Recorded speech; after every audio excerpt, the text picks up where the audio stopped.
E aí galera, beleza? Dando sequência aqui à nossa saga de reação aqui assistindo os vídeos de documentários. Dessa vez a gente vai assistir o vídeo Uma Viagem ao País Mais Obeso e Mais Fumante e Menos Visitado, tá? Se chama Nauru. Beleza? Espero que esteja tudo bem com vocês. Sem enrolação, bora para mais um. Nauru, localizado no meio das vastas águas do Oceano Pacífico e aparecendo apenas como um pequeno ponto no mapa, é a menor república independente. Aproximadamente 200 pessoas visitam esse país.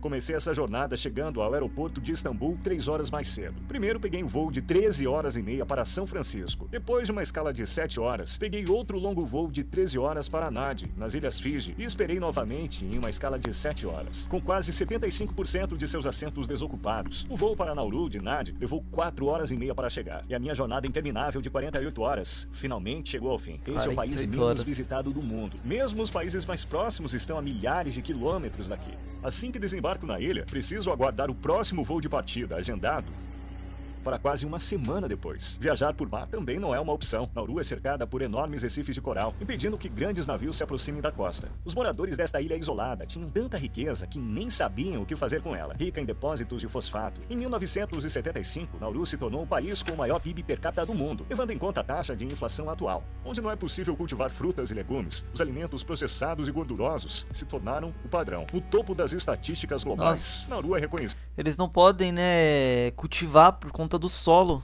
O solo tem muito desse minério que eles falaram aí, que ele acabou de falar, e fosfato, alguma coisa. E não dá para eles cultivarem, então, ou seja, basicamente eles só comem comida processada.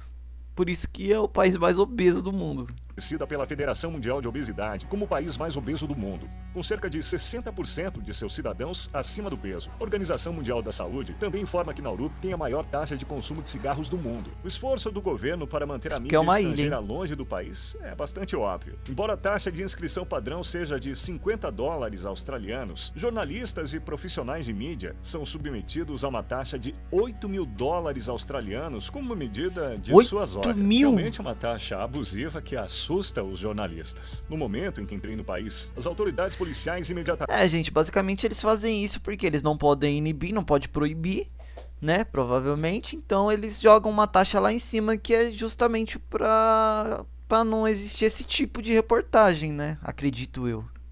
Classificar o meu drone. Você deve ter notado algo estranho na perspectiva aérea da ilha. Eles desencorajam a captura de imagens aéreas de Nauru. Filmar aqui não será fácil, por causa de uma verdade suja que Nauru tem tentado esconder, que você conhecerá nas cenas a seguir. Estou na região de Yaren agora. Como a área da pista e a rodovia estão bem próximas uma da outra, é bem comum que os carros deem lugar aos aviões aqui. Os pedestres são alertados sobre o risco de jatos durante o processo de aterrissagem e decolagem. Isso ocorre porque o país é tão pequeno que o aeroporto em forma de faixa se estende por toda a costa sudoeste da ilha.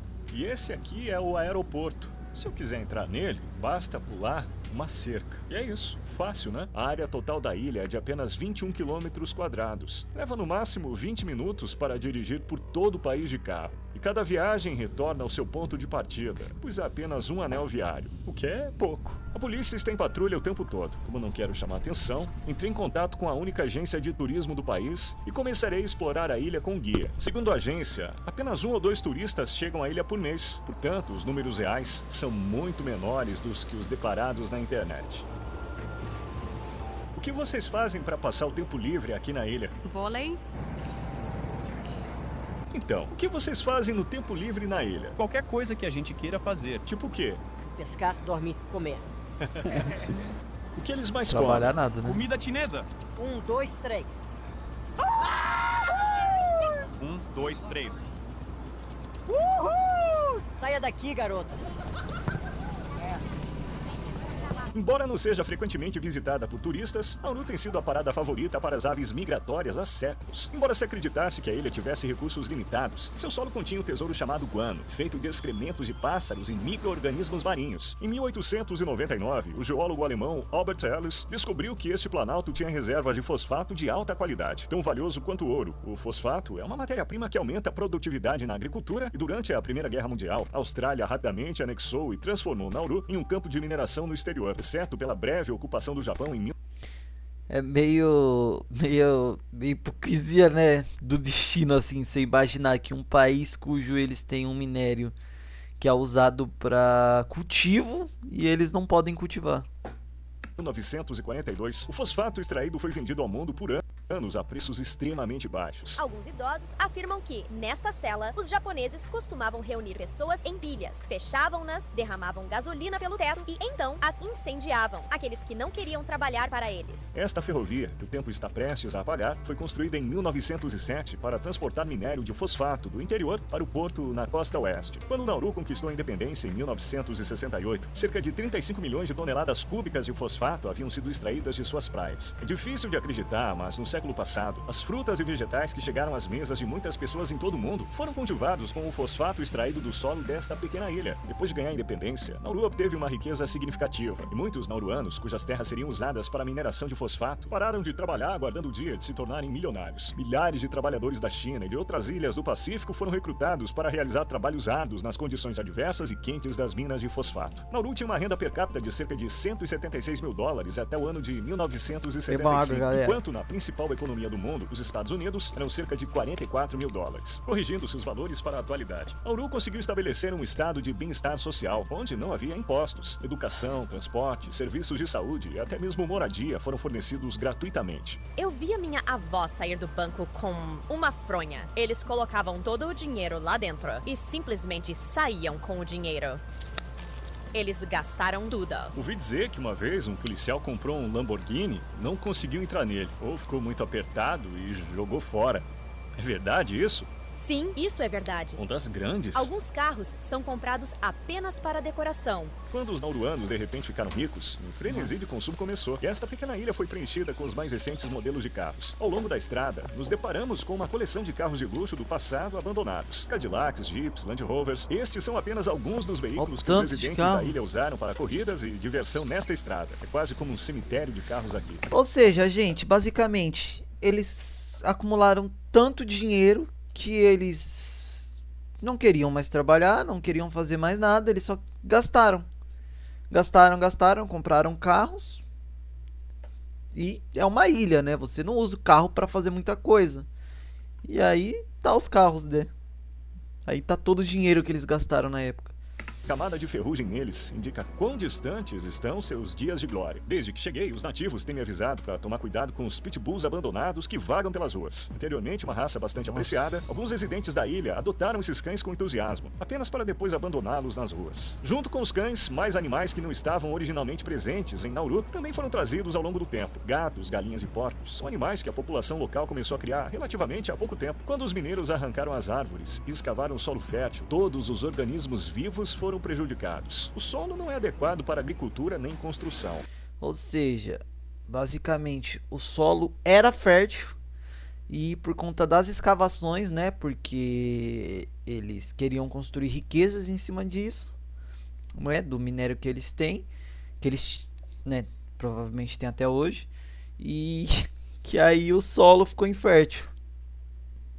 Agora eles enfrentam consequências terríveis desse problema. O terreno de Nauru é cheio de covas, algumas com até 15 metros de profundidade, e picos de calcário, que se estendem do centro da ilha até as áreas costeiras. Nenhum produto agrícola pode prosperar nessa terra estéril com seu alto nível de acidez. Os nauruanos dependem de alimentos enlatados altamente processados do exterior, principalmente importados da Austrália, para se sustentar. A expectativa média de vida do povo de Nauru é de 64 anos. Uma dieta de baixa qualidade fez Nauru manter o título de nação mais obesa do mundo por anos. Há 150 anos, essa ilha, quando ainda não havia sido descoberta pelo Ocidente, era autossuficiente. Mas agora eles terceirizaram tudo. 97% dos homens e 94% das mulheres estão acima do peso ou são obesos. O problema da obesidade em Nauru é como uma epidemia. Nas ruas, nos restaurantes, nos mercados, vejo pessoas lutando contra o excesso de peso. Em uma população onde 45% sofre de diabetes, as amputações são comuns. Há cartazes de conscientização em todo o país. As prateleiras das lojas estão vazias, como você pode ver. Os produtos são importados a cada 6 semanas. É um luxo ter frutas e vegetais frescos na ilha. Uma couve-flor custa $18 australianos. E uma melancia custa $61 australianos. Muitos aqui gostam de consumir produtos de carne que os países ocidentais se recusam a vender ao seu próprio povo e os comercializam como caldas de peru para os nauruanos. Essa parte do animal, que tem 75% de gordura pura, não é nada nutritiva.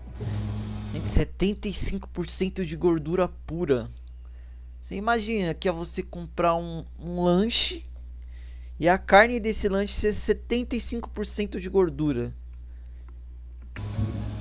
A falta de área habitacional é outra desvantagem da mineração de fosfato. A destruição deixou 80% de Nauru inabitável, espremendo seus estimados 14 mil habitantes numa área costeira de apenas 4 quilômetros quadrados. Esta é a Lagoa Boada, a única região preservada da ilha, oferecendo uma janela para o passado. Nauru já foi coberta por essa vegetação exuberante, mas agora tudo se foi. Aqui ainda é possível avistar bananeiras, pandanos e abacaxis. Erguendo-se como esculturas, as formações rochosas de corais na costa de Nauru chegam a 5 metros acima do mar. O fundo oceânico é coberto por rochas de corais mortos, que se estendem por cerca de 200 metros da costa. Isso impede que grandes navios atraquem, e muitos deles estão submersos, tornando-se visíveis somente quando o mar recua. Isso possibilita que as pessoas andem até centenas de metros na água.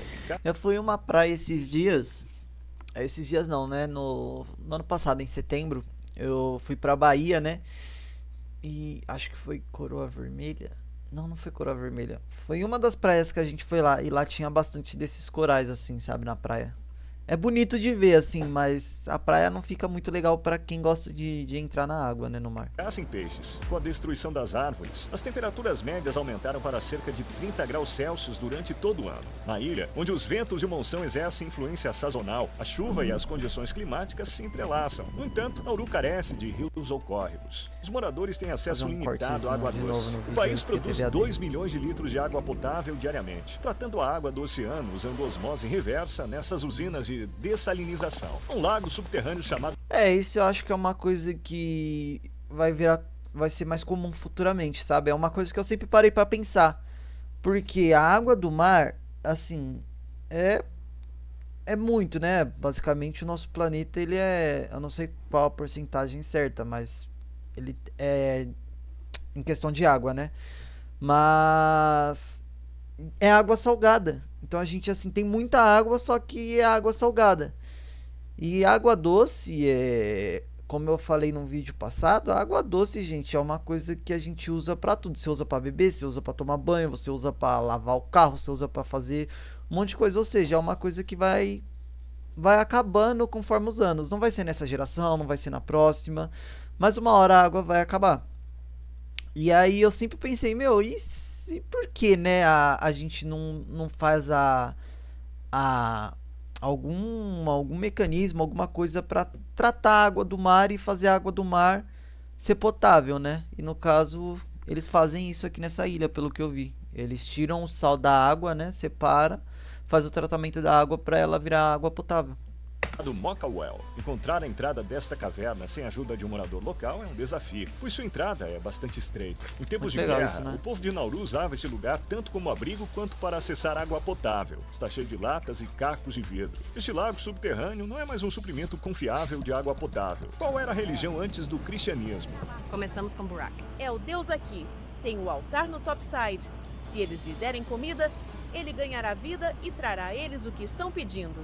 Tem alguém que ainda acredita em Burak? Alguns. Eles acreditavam que se você viesse e desse um mergulho nessa água, ela iria curar sua pele ou talvez algumas outras doenças, e eles testemunharam isso. Não há capital oficial no país. No entanto, o distrito de Aren contém todas as instituições, como a Casa do Parlamento, as embaixadas, a única delegacia de polícia do país, o departamento de bombeiros e o aeroporto. Existem apenas 11 escolas aqui, incluindo 3 escolas de ensino médio e uma universidade do estado. Quase todos na ilha são fluentes em inglês. Os habitantes locais falam nauruano como primeira língua. Por exemplo, o próprio nome Nauru tem origem no termo nauruano Anauero, que significa eu vou à praia. Como se diz olá. Parece russo. Como você está?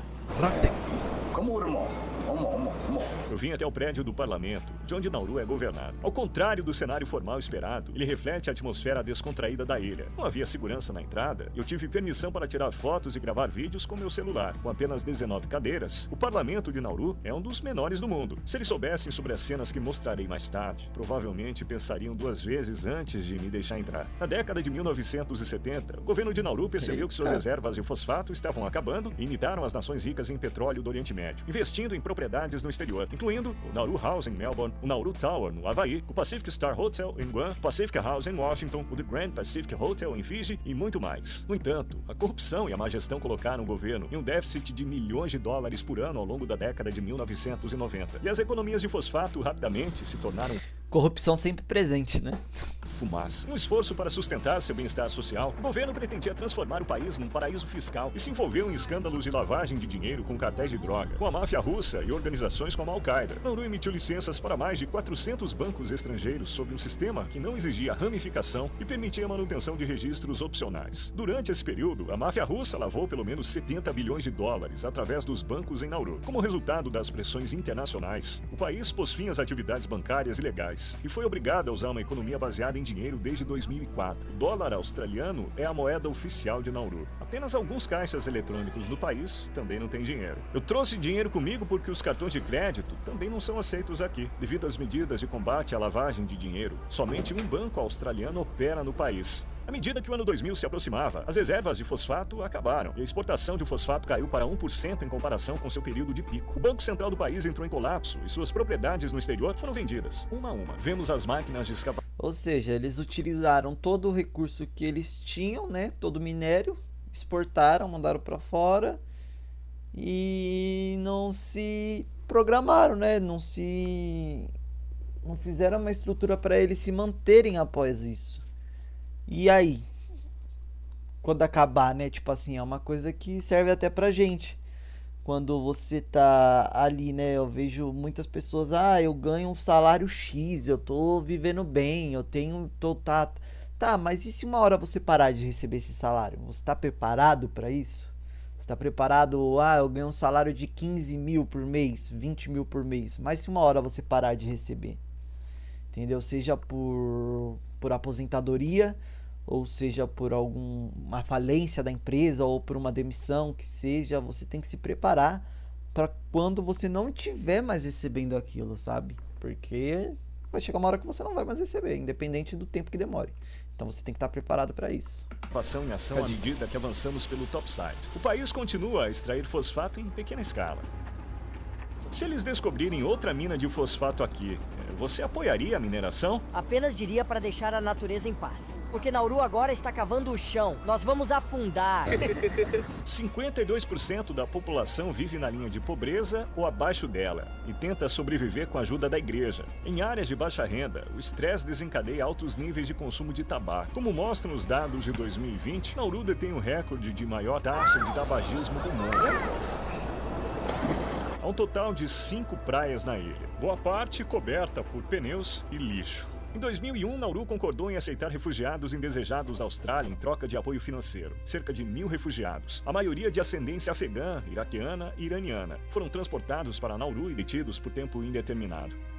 No topside, foram feitos 3 campos de refugiados. As pessoas foram forçadas a ficar em tendas de plástico durante anos, sob o sol escaldante, sem acesso à água limpa. Muitos tentaram escapar das condições desumanas e miseráveis e de um futuro incerto, acabando com suas próprias vidas. Os que mais sofreram com essa situação foram as crianças, que eram a maioria nos acampamentos. A Austrália estava gastando uma média de 550 milhões de dólares por ano para manter esses acampamentos. Em outras palavras, o governo de Nauru obteve um lucro de 50 mil dólares para cada refugiado mantido em cativeiro na ilha. Ao tentar chegar a essas áreas ocultas, de repente surgiram barricadas em meu caminho. Eles bloquearam todas as estradas que levavam aos acampamentos localizados em 3 pontos diferentes no topside. Mas encontrei uma maneira de fotografar do lado de fora. Por cerca de 2 décadas, esses acampamentos testemunharam inúmeras vidas perdidas devido à negligência médica, acidentes e suicídio. Relatórios recentes indicam que esses lugares agora não estão completamente sozinhos. No entanto, os moradores locais não têm conhecimento sobre esse assunto. Atualmente, Nauru está contando os dias para se envolver numa mineração em alto mar em colaboração com a Metals Company, sediada no Canadá. Seu plano é extrair pedras polimetálicas, que crescem em apenas alguns milímetros por milhão de anos. Essas pedras, contendo metais como cobalto, níquel, cobre e manganês, encontrados em baterias, serão a fonte de energia do futuro próximo. Os cientistas alertam que essas operações de mineração colocam a vida marinha em risco e poderiam potencialmente reduzir a capacidade do oceano de absorver carbono e acelerar as mudanças climáticas. A ilusão da súbita riqueza.